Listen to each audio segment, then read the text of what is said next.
Profitant de sa mission d'inspection de troupes et de commandement en territoire de Djougou, le gouverneur militaire de l'Ituri, le lieutenant-général Lubuyanka Choma Johnny, qui dans sa toute première visite a échangé avec la notabilité locale ainsi que la population, le bien fondé de l'état des sièges décrété par le chef de l'État en Ituri, la réconciliation de toutes les communautés de Djougou, l'appel des groupes armés à déposer les armes, tel a été le message clé du numéro 1 de la province de l'Ituri. La population doit attendre de nous la sécurisation de Djougou, mais aussi de toute la province de l'Ituri. Dites déjà à vos frères là-bas qu'ils arrêtent, qu'ils rentrent dans les champs cultivés. Dans l'objectif d'accompagner les autorités militaires de l'Ituri, le chef de chefferie et secteur du territoire de Djougou ont signé un acte de bonne foi de sensibiliser leurs fils et filles de quitter les groupes armés.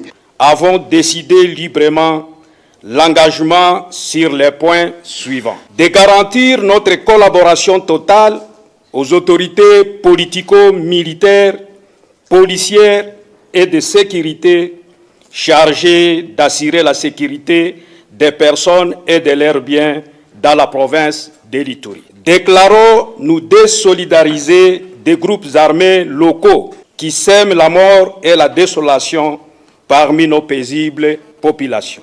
D'entreprendre toute démarche pour que nos populations se désolidarisent des groupes armés, leurs tireurs de ficelles et de les dénoncer aux autorités compétentes. Rappelons que, dans le même cadre, un autre acte de bonne foi a été signé le 31 mai 2021 par le chef de chefferie et secteur du territoire du Roumou. Info 243, la référence de l'actualité.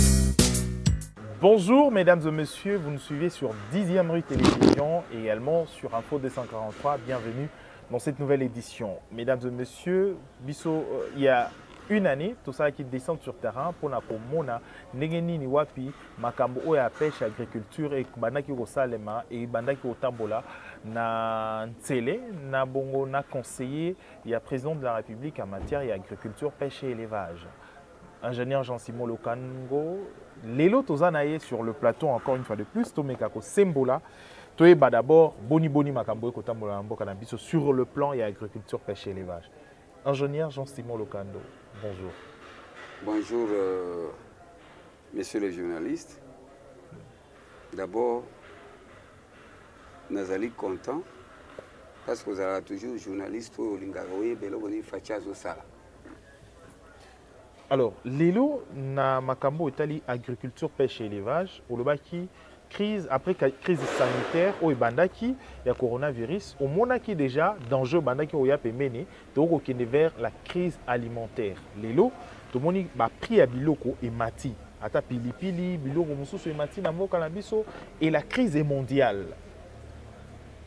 Lelo yomoro personnellement eko le bilan d'abord ni tango ko sala constat wana en tant que père des familles congolais également.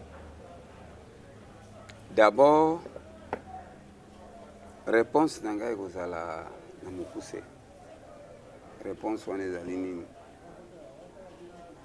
Le président Félix Antoine Tshisekedi Tshilombo azali confronté na ba difficulté énorme. Ok, so oza mobali te. Lobby à Golo, je démissionne. C'est-à-dire, il a hérité. A hérité, qu'est-ce que moi je peux appeler la mort? Il a accepté, oui, je te dis, il a accepté d'hériter la mort. C'est-à-dire quoi, hériter la mort? Le pays dans le gouffre. Olukao Tombola Yango. C'est un axe prioritaire na Bidjenin. Le Congo ne produit pas. A hérité une situation catastrophique. Moi, je vais vous dire une chose. Tout cela dans une émission, il y a sorti la crise alimentaire post-Covid. Il a démontré sa volonté. En quoi faisant? J'ai les droits de réserve en tant que son conseiller. D'accord. violer population, d'abord, également, s'il y a des choses et qui positivement sur le vœu et la présidente de la République, apparemment, il est animé à bonne foi. Et à cause de la macamomi, il y a malamu. Na gouvernement, oyo bati le discours n'a déjà, voilà. Na gouvernement, oyo eleki. Oyo eleki. Atie mbongo. Atie mbongo. Na ministère de l'Agriculture, dans le ministère, il y a pêche et élevage. Il a mis de l'argent pour pallier la période post-Covid. Moi, je ne suis pas de l'exécutif. Moi, je suis son conseiller. Apaisé de son poids, quand il y a conseil de ministre, il a mis de l'argent. Le conseil des ministres a mis de l'argent. Ce n'est pas mon problème. Il fait tout ce qu'il fait pour relever la situation en Boko. Vous savez, moi je vais vous dire une chose, papa. Je suis ingénieur agronome. Donnez-moi ne fût-ce que 100 000 dollars aujourd'hui.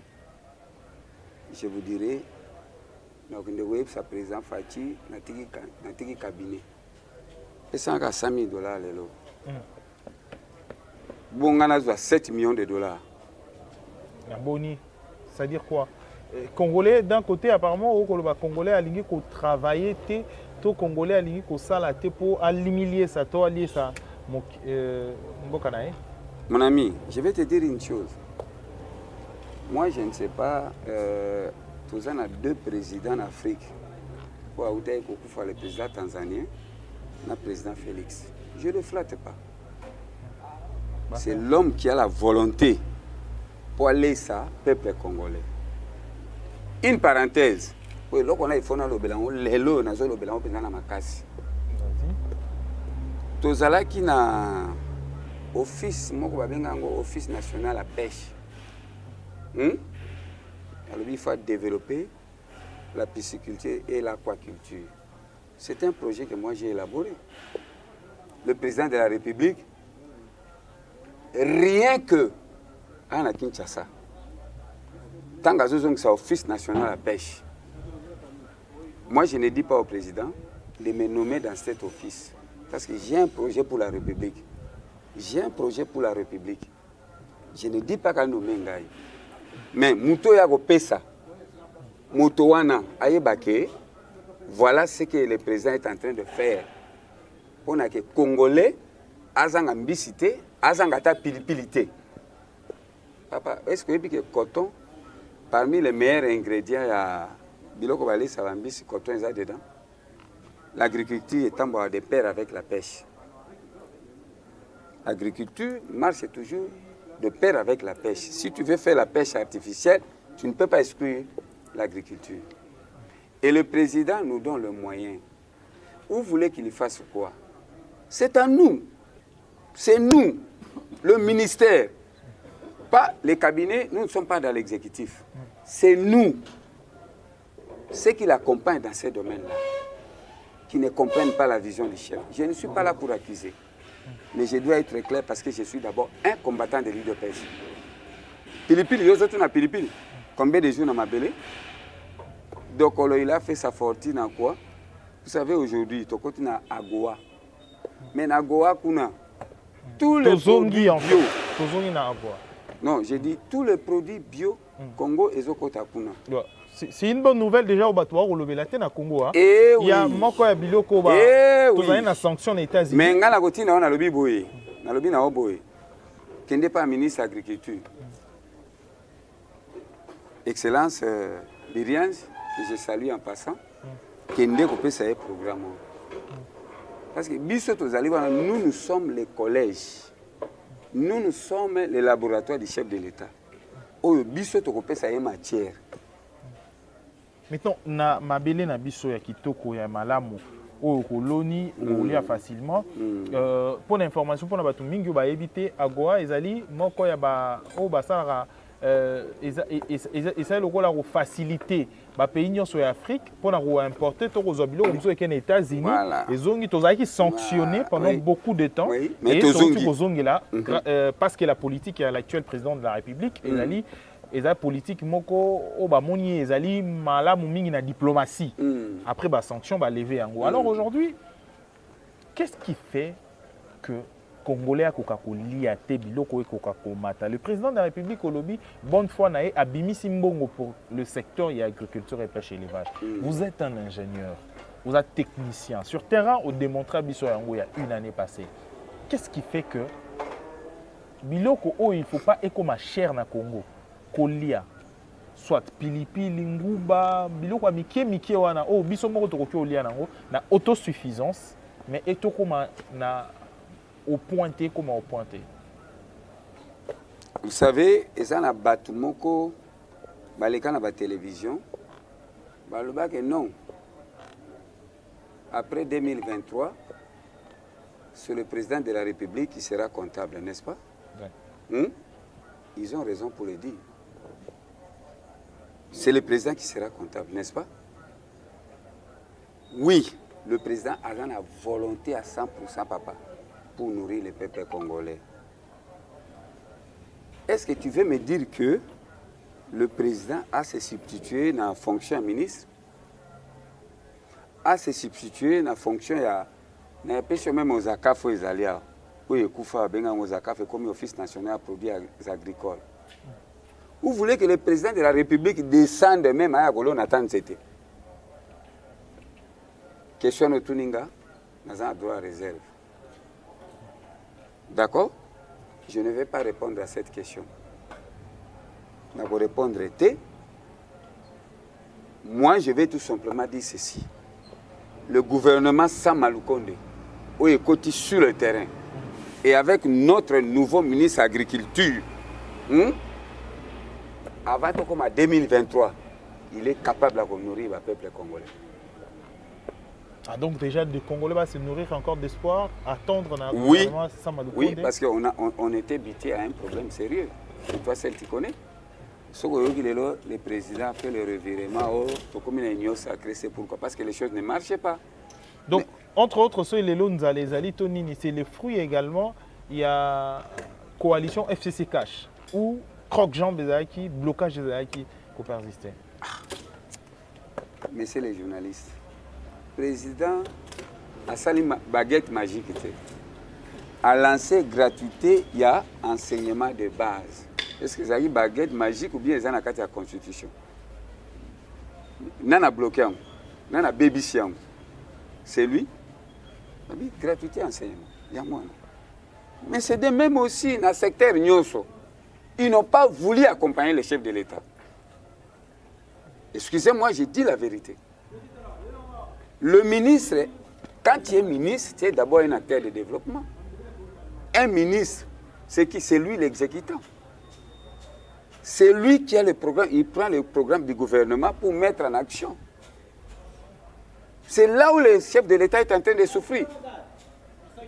Alors, je sais qu'avec le gouvernement Samaloukonde, ce gouvernement ici, c'est un gouvernement qui doit prendre la vision du chef de l'État. Et ce gouvernement, l'Issoussou, qui est ministre là-bas, ce n'est pas un ministre. Oh, travaille pour l'intérêt du peuple congolais.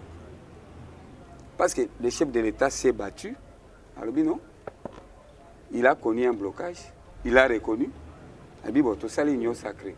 Si le gouvernement est bimi, tu es ministre, vous allez ministre dans le secteur, il ne faut pas parler seulement de l'agriculture. Dans le secteur, 3 mois, il faut pilipile kitatalo. Après 3 mois, pilipile kitatalo. Si tu es ministre de l'agriculture, 3 mois, il m'a dit dans la Zambie. À part la province est en état de siège. Oh, ma décision est partout. Donc, ministre de l'agriculture, c'est-à-dire. Donc, c'est à partir du trimestre Mokonde, les Congolais vont rouler. Non. Donc, il faut après trimestre. C'est la fonction. Oui. L'argent est là. Qu'est-ce qui manque? Donc, d'ici septembre. Ah, d'ici septembre, c'est-à-dire que. Donc, total, Papa, moi, je t'ai dit, l'os Polo Nango. Je suis ministre de l'Agriculture. J'ai la cartographie du Congo. Agriculture, une agriculture diversifiée par rapport au contexte local. Province au Togo, il y a des provinces qui vont attendre. Comme chez moi, l'Équateur, on va attendre la culture pérenne. Mais il y a encore à Bumba, pour le Grand Équateur, rizerie fait ça là, 3 mois. Ok na Chouapa, rizerie wana fait zonga. Ok na Kole, ok na Sankuru, bah rizerie wana fait zonga. Mais la riziculture et ça là est développé en Chine. Oui. Aujourd'hui comment Oui. moko ya ba pays ozali ko ça là l'osso vraiment ya malamu mingi koleka. Pourquoi est-ce que l'osso ya Bumba a de bonnes qualités pour que et permettre biso to tombola l'osso ya nini susu ya mboka o nini ya loja. Ba pays ba province eza ebele ya l'osso na biso ya mboka. Est-ce que ça qui to côté pour nous permettre biso pe to comme na nani moko ya riziculture pour permettre to millier ça, to produire peut to comme riche. Mon ami, aux journalistes, au moins 15e rue limité, na poilou, qui t'a tinacé. Bon, qu'il y a pas dit, donc rien non décortiqué. Et ceux qui t'a kuna, baza ko décortiqué en gros, pour la qualité à riz. Où est-ce que tu as Congo? Bazo ya baye, baizine en gros, ils ont la 15e rue. Je vous dis que ce n'est pas une baguette magique. Moi, j'ai confiance dans le ministre de l'Agriculture à côté. Je sais qu'il va faire ça. À réhabiliter la rizerie. J'ai confiance dans Birianzi. Je suis un expert, je suis ingénieur agronome. Mais lui, il est ministre. Donc, il a la possibilité de faire ce qu'il y a Kundi na ba Congo. Aucun a plein na Ruzizi. À cause de ça, la culture wana ya rue na Congo. Union, comment plutôt service national, automoni, bah comme ma batoa, kosala bilanga, namboka na biso. À quoi ce service peut être utile pour la relance et l'agriculture, pêche et élevage dans le Congo? Merci. Wana parle de l'agriculture. Pour qu'on ait un service national, bango baza c'est mal l'agriculture. Je peux te dire une chose, dans le bina on a le biboye. La République démocratique du Congo, il n'y a que un seul ministère pour écouter Mbongo sur le terrain. Pour les un programme, pour les un projet, c'est le ministère de l'Agriculture. J'ai confiance dans le ministère de l'Agriculture. Le col appelle ministre à pêche et élevage à Koti. Le président a relancé Bisso ONEL, ONIP, Office national à pêche. Le 24 ans, il a relancé en Kinkole. Ministre à pêche, c'est lui, les deux là. Ils ont la possibilité de nourrir le peuple congolais. Bon, les opportunités zangité, la potentialité zangité, l'expertise zangité. Ils ont tout. Dans le ministère, l'Ongola biso bateau, dans le cabinet chef de l'État. Donc, je ne pense pas que le ministre a mis balai, peuple congolais, puis les matali sous, toko importer les sous Saint-Charles, bazo katayango. Ils sont obligés de le faire parce que tous les moyens sont à disposition là-bas. Ils vont manquer quoi? Service national, à quoi servir? Service national, je vais vous dire une chose, ça existe partout. Service national, ils service moko rattaché à la présidence, ils allaient organisme d'appui. Au moins, ils ont ça s'est fait en Chine, papa. Les jeunes désœuvrés, tout encadré, bango, à comment servir le pays. Pour le service national, on a bilangate. Service national, ce sont des bâtisseurs. Ce sont les gens qui vont accompagner le gouvernement. Banana bakekuna, bo regretter. Ceux qui m'ont bakangi ka leo kuluna, akena service national, tika akende kuna pour bakende ko former un métier. Ce sont ces gens-là qui vont construire le Congo. Ils ont un niveau à bilanga. Ils ont un service nini. Ils ont un service national à bilanga. Non, ce n'est pas seulement l'agriculture. Ce sont des bâtisseurs. Ce sont les gens qui vont faire de ces Congo grands.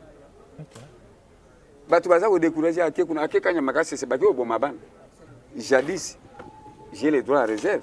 Les agriculteurs kangi okuluna to babomio. Mais Fatialo, non. Cette jeunesse-là, on doit la récupérer. Bamusupe ba uta kuna, Alors, il y a un service national, il pas continuer sur l'étude comme universitaire. Mais à l'école déjà métier. À l'école déjà métier, il a un métier. Il peut se nourrir avec. Il peut se nourrir avec. Awoya kuna otie a otike kana désert bo otike a go sala bilanga na e. Awoyi bali suta ibindenge ni go sa mikalandunda ibindenge ni ndenge ni. Ponzala muteti bango. Oui. Voilà. Si le chef de l'État a dit non. Cette jeunesse, je dois la récupérer. Et ça, le organe de récupération. Où il a récupéré la jeunesse, va former Bango pour lobby, Bango de Bagozala, bien pour le pays. Réinsertion, mon Réinsertion, mon la société.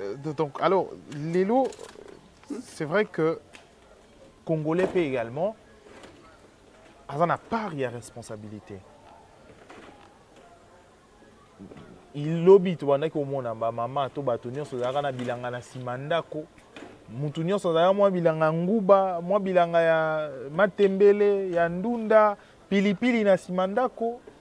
Pourquoi pas booster, tout sensibiliser na agriculture moro collective, c'est-à-dire mutunyo sozaya na bilanga.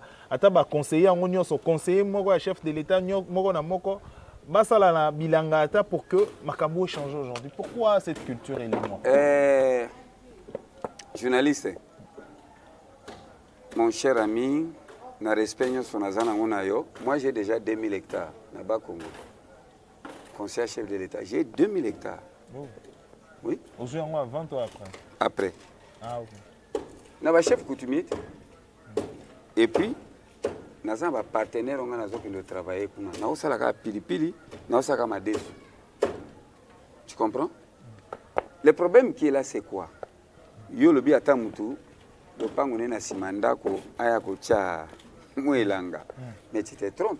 Ma pango komi katakata, osa elanga ngwa. Ata le pango papa tikela kibino, il faut boya bo kata le pango wana, ezala ke loko bosa ata moi mikala bandunda, rien. C'est ça le gouvernement, onde Tshisekedi, onde Kabila mutatini bino bo kata mapango katakata. Les Congolais, tu t'es privé la jouissance et la vie toi-même. Ma pango ya yolo, ma pango ya matete, na simaku nezaki na espace, kendo tande baza ko kata yango. Oh bisika nezala kezala. Mais comme il y en a pas, c'est pourquoi moi je vais te dire que j'encourage tout le monde. Il n'y a pas un métier noble que l'agriculture.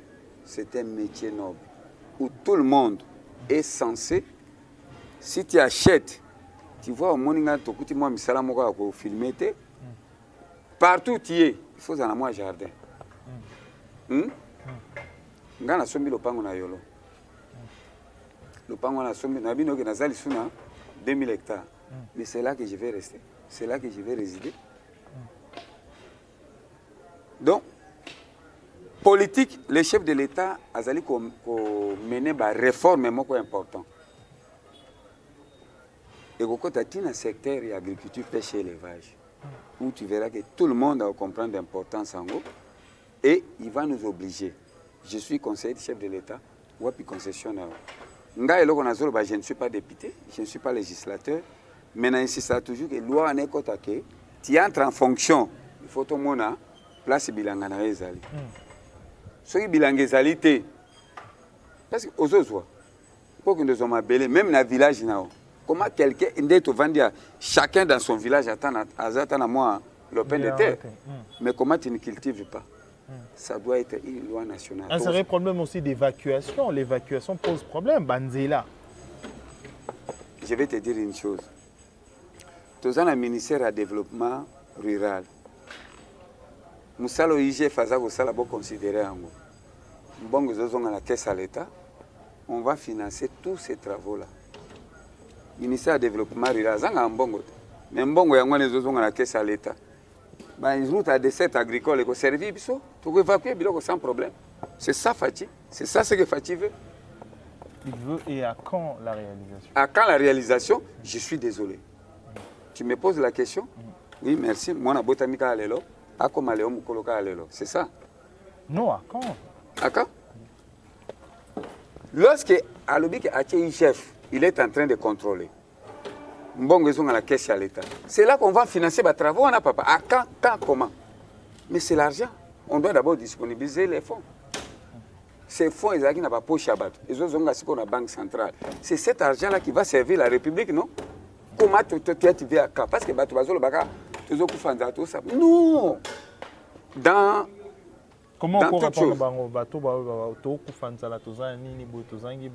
comment on peut répondre?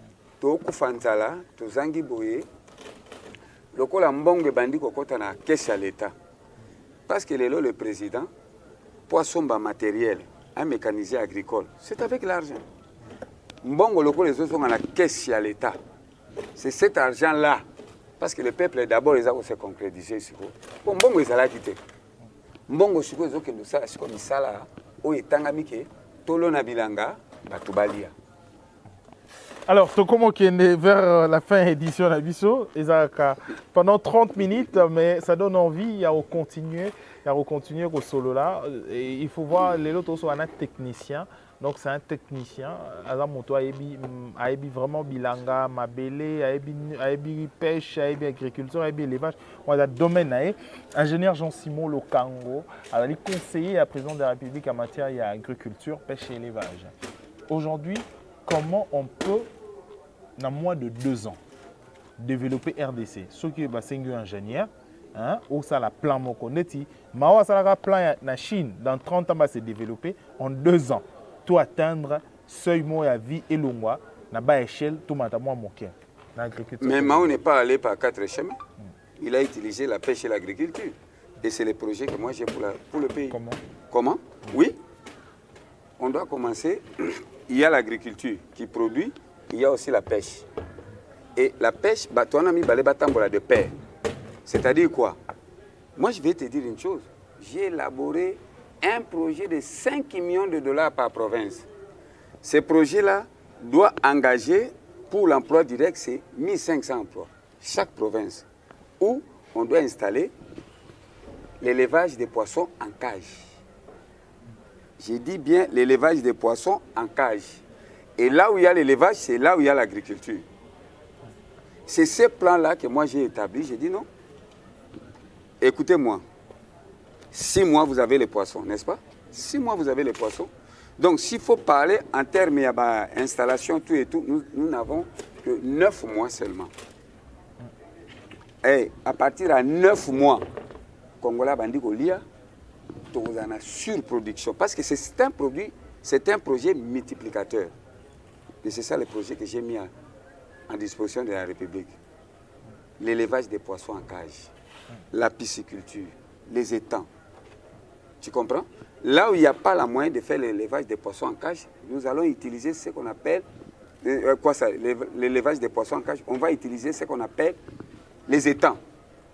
Tu sais quoi, avec un tractopelle, là où tu as quitté le coin du boulevard, si nous avons un étang de cette longueur, largeur Nango, tu par exemple 100 mètres. Là, on a déjà dépassé 100 mètres, n'est-ce pas? Alors, ce que tu as en tracteur, pour dans combien de temps? 4 semaines, 5 semaines ici. Aujourd'hui, tu es balève. On fait l'irrigation. Partout, il y a des rivières. Partout, il y a des rivières. Vous n'allez pas me dire qu'au parcourir, espace, il y a 25 km sans coucou ta rivière. Sans coucou ta rivière. Alors, place tu as un moyen que ça la cage, tout ça, la pisciculture. Place tu as un moyen, tout ça, même l'élevage en clos. Et c'est ce projet-là. Et si les Congolais bandit Goliath. Voilà, donc c'était une façon comme ça la démonstration, on comprend que l'intelligence et de proposition existent pour que la République démocratique du Congo et s'autosuffire. On a besoin d'en. Merci, ingénieur Jean-Simon Lokango, Ozali, conseiller à président de la République en matière de pêche, agriculture, pêche et élevage. Tout comme dans cette édition. Et là, on est au Congolais, on est au Les Congolais ont biso nakolobela bango boye qui ne perdent pas l'espoir. Je sais que les chefs de l'État ont veillé 24 heures sur 24 pour la survie dans Bango. Si moi je suis conseiller à président de la République, nazo ça la démonstration boye, c'est parce que cette matière-là, ndé yanga okinde kopesa na ministère wana. Congo euti na libulu, ba garder espoir. Bientôt là, ils vont manger. Merci. Tokomi na suka édition na biso Batata ba maman Bolandi biso na Info 243 également sur 10e rue télévision. Merci à Junior Mbouyi pour la prise de vue et Batinoso Obalandra biso. Merci pour votre disponibilité. Merci. Ça n'est fini pour cette édition. Au revoir. Info 243, la référence de l'actualité.